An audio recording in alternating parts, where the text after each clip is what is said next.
Welcome back to the Uncontested Podcast. My name is Chelsea Peace, and I'm here with family law attorney Stacey Geiger. Last week, we talked about third parties in your divorce and how to navigate it and how to choose yourself and choose your next chapter of your life through this process. And we told you that we were going to talk about the kids. So this week, that's what we're bringing to you. So I'm going to toss it over to Stacey so that we can get started.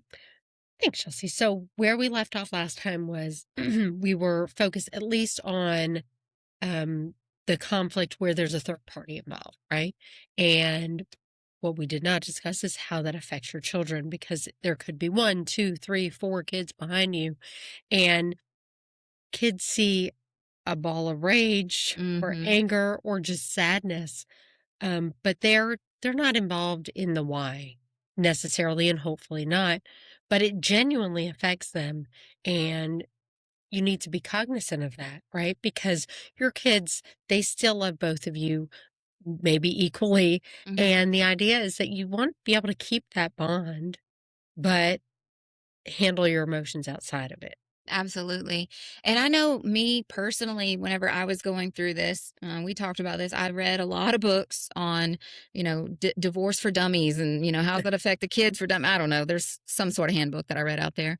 But, I learned a lot about how the kids are perceiving the scenario and, you know, their loyalty is still to both, but they might get to the point to where there's some sort of inner conflict. And we talked before about how we can't control what's happening outside of us. We can only control what we're doing in our home. So I know what really helped me move forward in this was to remember that little ones are forming the future versions of them off of what I'm doing. And especially in a high conflict divorce, you know, there's a lot of stress. There's a lot of frustration. And even through the legal battle, through the custody situation, that text message can throw off your whole day. You could be at the park and it just completely deteriorates everything. So we talked in a previous episode, protect your peace, put boundaries around like your communication and things like that. But that future version of my daughters was the main thing that I thought about through this process. So what do you typically see with the parents that you're helping through divorces? Like, what are the biggest struggles that you see when it comes to managing this? So the hardest part is, and it's age dependent, right? So one of the bigger issues is, especially with kids, let's say, who aren't even in VPK yet, preschool, there is a concern a lot of times that the mom, who's been the main caregiver, is now not only giving up their kids' time to dad, but to dad and this new woman. And that is a real hard hill to walk over, because for the most part, at least what we see is the mom doesn't want to do that. I've been the one who raised them. I take them to school. I change their diapers. He's never done this, and I'm certainly not going to let a stranger do it. I don't even know her. Okay, well, you don't need to know her. And that's the first hurdle. I mean, in a perfect world, would your ex's new wife become your best friend? Maybe. In a perfect world, we all get delusional and think that's going to happen at some all point. celebrate Christmas together and sing Kumbaya. It'll be glorious. Odds are not in your favor. Especially if your divorce is high conflict. Right. Yeah, it's not happening. No. So the first thing that you need to do is recognize, like we said previously, this is happening. Yep. So how am I going to deal with it? Instead of fighting it, because you can punch the bag all day long, it's probably not going to get out of your way. So maybe we figure out how to walk around the bag. And the youngest kids are the biggest problem because they're new, and that mama bear instinct is strong. It is. I want to protect these little ones, and they don't know any better. What you don't realize is that's probably the easiest age gap to deal with this. They're very resilient. They're resilient. You can mold them, okay, well, you don't spend 7 days a week with me anymore. You're going to go to dad's house and he's going to bring you to VPK. And ideally, fingers crossed, this new person is nice to your kids. If that person can be nice to your kids, that is the second easiest part to get through, because that's obviously that's a main concern. If they're in it, hopefully for the right reason, and they're being nice to your children, then you can get through that second part. in your situation, so now we have another age gap, right? You have these elementary school kids. So they're not old enough to really identify the probably underlying problems, but they certainly can see that you're sad, Right. that you're mad, that you're not with them all the time, that you hate dad, you know? I'm sure they know that there are some very strong boundaries around the communication that I interact with their dad on, right? Absolutely. And that's a really hard one to deal with because how do you tell a 10-year-old boy that you're not angry and you should ignore what I'm feeling. Right. And they see right through you. That's one of the biggest things that I took away from all of the things that I read about child psychology is when you really think about it, little kids, when they see you, they see your heart, they see your emotions. And even if you are like, I'm fine, I'm not upset, they can see right through it. I mean, my kids were the first indicator to me that I needed to go seek therapy or some sort of professional help because they said, Mom, like, you haven't really been coming out of your room that often. You know what I'm saying? And that's where I had to address myself and say, like, oh, maybe I do, because this isn't like me.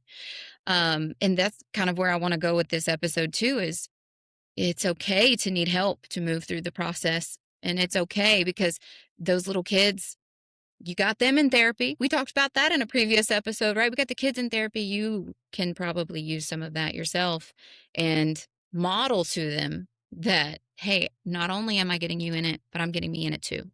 Right. And that's where that age gap is coming in because they certainly don't understand the why. Yeah, They know that it's happening.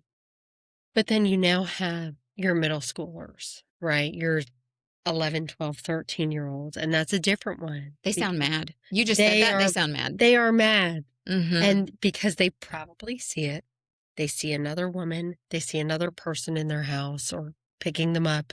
They see mom's replacement. Oh, So now, and this probably comes in a little bit with the high schoolers, they're protective because a lot of times they lose that other parent because the parent who's now seeing somebody else is spending less time with them.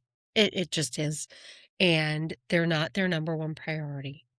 So now their entire job is to protect you. And they see you sad and they see you mad. But unlike your 10-year-old who just wants to give you a hug and make sure you're okay, they want to protect you. right. And that causes a problem between them and the other parent, which only makes your conflict worse. Yeah, and it's interesting, we talk about the different age brackets and how they take it, and you'll see a little bit of that in every age. Like I Hmm. know with my kids were 8 to 10 going through this process, so I saw a little of the younger, I see a little of the older, Hmm. and they're conflicted, and I remember some fallouts of why does he have time to have a girlfriend but he doesn't have time for me? And that's where I think it's really important for us to move away from that rage because the more we give them power in our dynamic, the kids are the ones who are watching us and they're learning how to feel about the situation. And I always just made it a mantra of mine like, I can't control what they're doing, but I'm going to be boring. I'm going to be the safe place. Dad's doing whatever. I'm so sorry that that's happening. You deserve better. If you don't like it, you're allowed to feel that way. But just remember, like, we have this, right? And just redirecting their emotions. Because if I'm feeding into their energy and I'm getting mad with them because I haven't addressed my own feelings about the situation, then I'm just creating that future version of that teenager you were talking about with them being mad at dad versus I still want you to have a great relationship with your dad. Your feelings are important, but like, I'm not going to project my frustration onto what you're going through too. Right. Because that's the person they're going to become. Yep, they're watching Right? you. They've watched, and hopefully not over the years, but maybe in a short term, they've watched your relationship probably crumble. Right? So now they see if they're a young man, how did dad treat my mom? If it wasn't good, you're now spending a good amount of time teaching them how a young man should treat a woman. That one's tough. What about, dad treated mom poorly? Well, you have a little girl. Is that how I'm supposed to be treated? Also, No. Right. But how do you teach them that? How do you protect them from learning that same agenda while moving forward? And also not letting them go back and say to, Dad, well, mom told me that you shouldn't treat me, you Yeah. know? It's a So very delicate balance. it really is. It really is. And you hit the nail on the head. Is like they saw this. Now what are they learning from me? It's that whole this is happening, right? Yeah, dad, you saw me and dad in a very toxic relationship. My commitment to you is that when you see me in a relationship again, it is going to be the ideal representation of how a man should treat a woman. Was my commitment to my kids. I had to get into that frame of mind. And that goes back to why I said like dating and getting into a relationship right out of that marriage is such a bad idea. For me personally, I just feel like you can't go Sure. focus on a new relationship and show your kids that healing is not important. Kids are going to read the next person in the room too. Exactly. And if it's a revolving door, that's also a lesson you're supposed to teach. Goodness. Yeah. Oh, well, this one didn't work and this one didn't work. At least I try to suggest maybe you don't do that on your time sharing time. Mhm. I mean, in at the end of a divorce, when you have kids, you're going to have certain time sharing and they're going to have certain time sharing. If it's a week on and it's a week off, if you're going to go out, if you're going to better yourself, it's likely going to be during that week off. Mhm. Use that time. Don't do it. I mean, you can better yourself, but don't go out during that week on. Yeah. When you have kids, make that 100% of your priority during that week. I think there's some sort of statistic that, by the time they're 12 years old, they've spent 80% or something. I don't know the exact numbers of their time that they're going to spend with you. Oh yeah, because once they get to that age, they're like, I just want to go with my friends. Right. You And only then, have this much time to make an impact on them. right. And when your high conflict divorce takes up so much of your time, then you need to gain that time back. Mhm. So if you're focusing on everything that dad did wrong or everything that he did to hurt you during your time sharing hours with your kid, they're going to feed off of that. They're going to come to you and, say, I don't believe in love because they don't know what that is anymore. Right. Instead of teaching them what is right going forward, not focusing on what was wrong behind them. Right. And going back to the third party from the previous episode, we talk about third party with kids. Um, I can't pick the partner that my ex-husband chooses, right? But something that really helps me remember how I'm supposed to be showing up in this scenario is there's another person who gets to love my kids. And that's the only thing that we ever want for them, right? We want them to have people who love them. So if we can come to that place and say, like, I may not like the situation, I may not like how it happened, but when your 10-year-old comes home and goes, I just love this new person and they're amazing and she's my stepmom now. If you get mad and angry and like this, how do you think your kid feels about that? You know? Yeah, that jealousy is going to feed. And if you're inside of a divorce still, Yeah. that now becomes, unfortunately, it could become part of the process because now there's a chance that they're bringing that into court and they're Yeah. saying, she's bad mouthing me and my relationship. And God forbid it be on social media because now that makes it a million times worse. We need to figure out, how do you contain this? How do you focus on your kids? What's the best step for you? Because it's not easy for anybody. And I'm sure there's different steps for every individual. How one person deals with this is certainly not going to be the same way you dealt with it. Right. If for you, it's having a conversation with your kids and saying, there is a new person in our lives. And I don't know how long that person will be here. That's who your dad's with. And as long as she is nice to you, then I am happy. Right.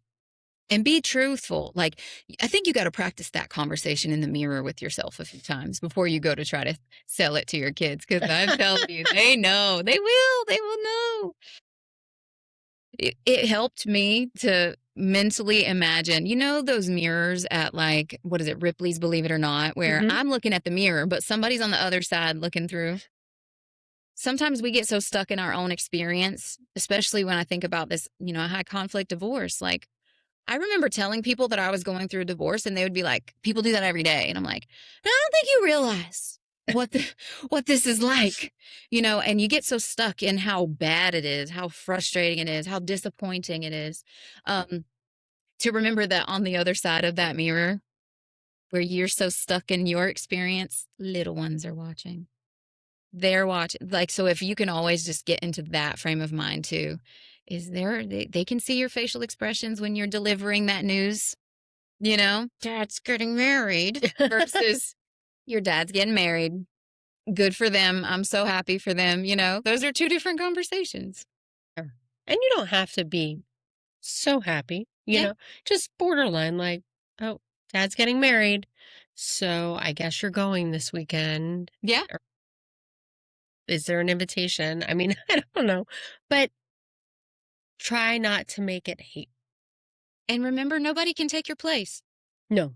Like, my girls are so excited to go meet their new stepmom. She's like, I'm going to see her. I'm going to run up to her. I'm going to hug her and be like, I got a new mom. There wasn't a flare of jealousy. There wasn't a frustration that I know could have happened a year or two ago, because I've really just gotten to that point to where I go like, yeah, like, I'm so glad you are seeing this experience in a positive way. That's all I would ever want for my kids, to feel like going to dad's house is awesome because the new wife is awesome. Isn't that what I would want? Is for them to feel safe and happy in this new environment. Right, because if they don't, now you've made it that much more difficult. Yeah. And that's most people don't get there. That's it's looking at the situation for what it is. It's this is happening. Cool. So you gotta embrace it. You got to do something. Why is good. We got to understand why, but what is the next step? What does today look like if I want to tuck my kids in at the end of the day and then be like, today was the best day ever? What does boring Monday, Tuesday, Wednesday, Thursday, Friday on your time look like for your kids to go to bed and say that every single day after this divorce? Right. Or during. Or during, During. right? You don't want them going to sleep sad every night because No. you're sad, and they part of, um, and I think we had discussed this a while back was, in Florida, we have these best interest factors. Hmm. And part of them is your ability to remove your children from litigation and not let them, be a part of it. It's a lot easier when your kids are little, 1, 2, 3, mostly for obvious reasons. It's a lot harder when they are 13, 14, 15, and they see you. They know where you're going. Oh, you're not going to work today and you can't pick me up. It's probably because I saw that you wrote on our calendar in the kitchen in giant red ink, court. you know, Yeah. Maybe we don't do that. It's, you have to look at the big picture because no matter what happens, at some point down this road, you are going to be divorced. Yes. There is an end game. There's no universe where the court says you're staying together forever. Like that's not a thing. There's no purgatory of marriage,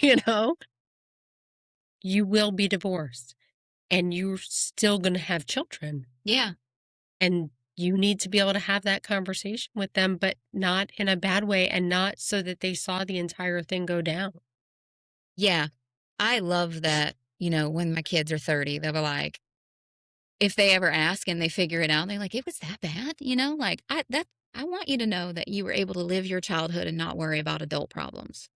That would be my ultimate goal, is to know that my kids lived in trauma-free childhood because I kept my emotions in check. Ooh, you said something and I wanted to comment on it and I lost it. Well, as far as trauma, while you're thinking of it, Okay. when we're talking about that, because again, I think our focus today was when there's a third person in the picture, right? Right. And we didn't bring up the fact that a lot of times we as women and yeah, as you said, mama bears do not want to give up any part of our kids to this third person. Yeah. But I think, just to reiterate the point, that we need to focus on the fact that it's our kids that are moving back and forth, and things don't matter as much. Right. So even though the new person might be living in her home, your kids still need to be sent with clothes and toys and their phone and whatever other shenanigans make them comfortable in that environment, even though it's her house. And I think one of the problems that we have in these divorces is one party doesn't want to send those things over, I was right? guilty. I did You were that. a little bit. I did. I did. I sent the kids without a suitcase one time, y'all. But It was the first time, though, it so it's was, fair. but I've grown. I've grown. We all make mistakes. Make them little ones like that. And that was little, though, and it was the first time, right? But Right. then you realize, like, I want my kids to feel safe in this environment. Yeah. And I'm even thinking on a larger scale, right? That when they're going back and forth on the daily, parents who live in the same town Mm, with this third person. So now your 13-year-old, the whole town knows that dad is now at a different house. Don't hold back things, because you're not punishing the new woman, you're not punishing your husband. I mean, maybe they have to spend a little bit more money, but you're really just punishing your kid. yeah. Absolutely. Absolutely. Having a conversation with your kids, age appropriate conversation. You said there's no way at the end of this you're still together, right? I've talked a lot about reflecting and looking at your marriage, looking at your divorce. What is this offering me? And I think the biggest part of this whole thing, and what I think we are here to talk about, like uncontested itself, is to realize that while the divorce is contested, you know, um, you're only in control of yourself. So if you step back and you stop fighting about things that are not relevant, then your peace comes back. And now we're no longer living in a contested mindset, I guess. I'm not fighting for something that's gone. I'm Mhm. fighting for my next chapter. And when you have a clear understanding of what success looks like during your divorce, when it comes to the day to day with your kids, the days when you don't have them, you've got dreams that you're working towards, you've got goals that you're working towards. Those things being tangible and real, those are important for you to be able to have an age appropriate conversation with your kids and saying, this is what life is going to look like going forward. And while life may be different, and while you may be going back and forth between two homes, my commitment to you is, you can expect from me that in this new dynamic, this is what you can expect. And that really helped me too. And I think that would probably help a lot of people in this scenario of, the more we can focus on what success looks like for you, then you can model that to your kids and have a conversation about what to expect. And you're keeping them calm, because we're going back to, we can't control what happens at dad's house.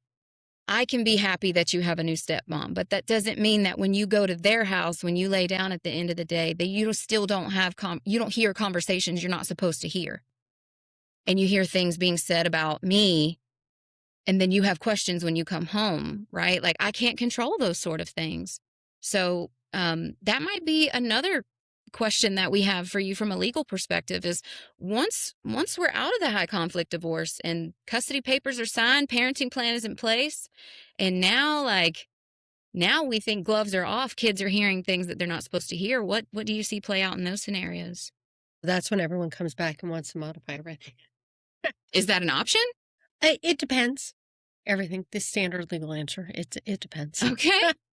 And Yeah. it happens constantly because one parent is not following the rules and is doing all of these things, and they're not co-parenting. Um, but what I think you just touched on actually is the most relevant, and I think we should focus on that for a second, is when do you have that conversation, Mm, right? When do you tell your kids, "Look, we're getting divorced." And I don't think it's a legal answer. I don't think a yeah, counselor can answer it or a therapist can answer it. I think that's a very personal answer. If I have a 13-year-old boy and he is not mature, that is a different conversation than the one I have with a 2-year-old girl, than yeah, I have with my 16-year-old son who's extremely mature with a driver's license. These are very different conversations. However, like you were just focused on, is I cannot control the other side. yeah, And knowing that I'm going to be in a high conflict divorce, because many people know right off the bat before those papers are signed and we go to the courthouse, we know I'm going in and this is not going to go well. Um, Take control of that conversation, because you don't want to be the one who's picking up the pieces. You want to be the one who lays them down, yeah, because I can't control what he's going to say, and trying to explain a divorce to a 13-year-old is going to be very different in your mind and what comes out of your mouth versus perhaps your spouse, whether they're seeing somebody or not. yeah, Their conversation is going to be extremely different if they're seeing somebody. It's going to be maybe I met someone, your mom, in a perfect world, right? A calm conversation would be I've met somebody, your mom and I aren't the same that we used to be. We still love each other, yada, yada. Probably not all factual, but that would be the best case. Worst case scenario is you now have this 13-year-old, and I'm just focused, I picked an age, right? Because they understand things. mhm, And you don't get to that conversation first. And the other party says, I've been living the last few years so unhappy.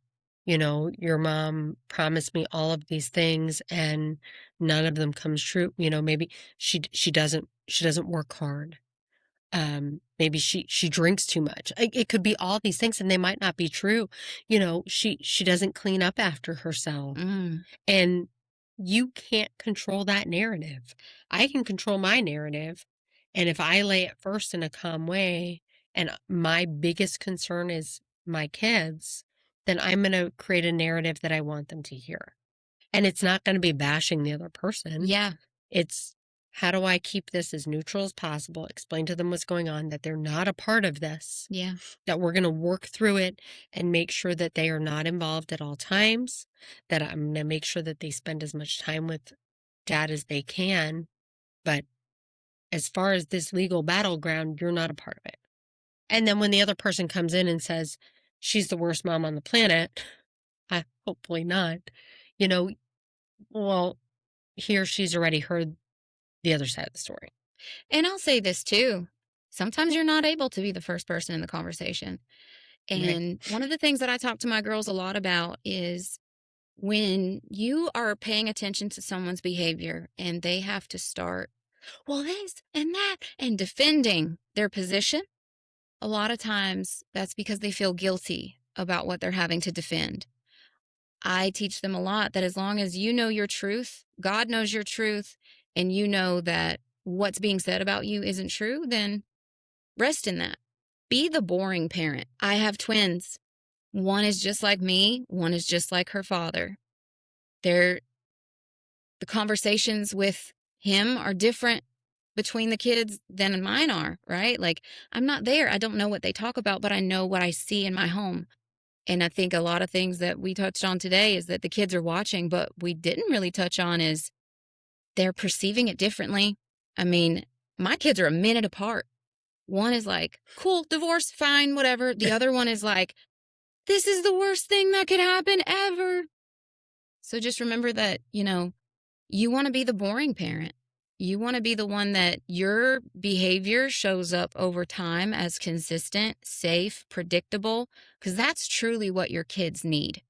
Is they need predictability, they need structure, and they need boring. That's the opposite of trauma. Trauma is shaking the table of life and scaring you and, disrupting what you thought life was. Boring, predictable, safe. They can say whatever they want to say about me.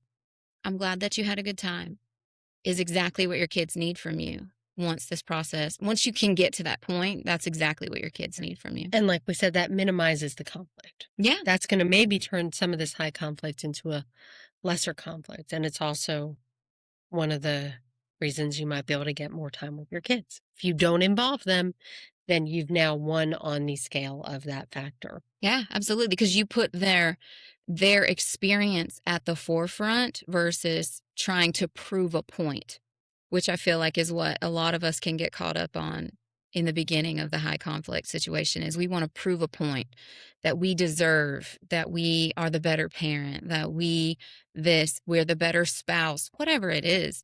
But we can do a lot of damage if we stay in that frame of mind versus stepping back and saying, if that other person wants to throw a temper tantrum while no one else is in the room and let a judge look at it, then let them do that.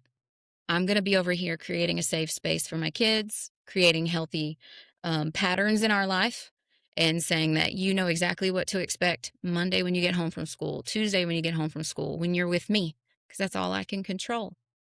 And making sure that I'm maximizing the time that I don't have them so that I can be re energized and ready to jump right back into being that fun and boring parent.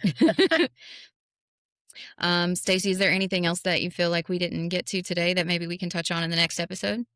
I think we did a really good job of covering making sure we eliminate the kids' interaction Yeah. in a divorce, right? That's a big goal Mm-hmm. that I think we'll probably touch on a bunch of times throughout these podcasts is to keep them out of it as much as possible. But it's interesting to see what happens when the other side doesn't feel that way.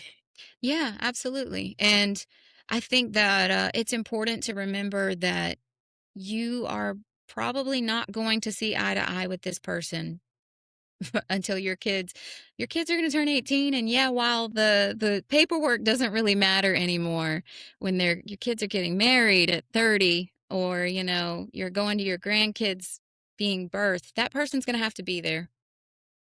So remember, you can't take back what happens. you know just always put the kids at the forefront of the scenario. And if you guys at this point have any questions about anything that we've covered, or maybe things that we haven't covered, we want to hear from you.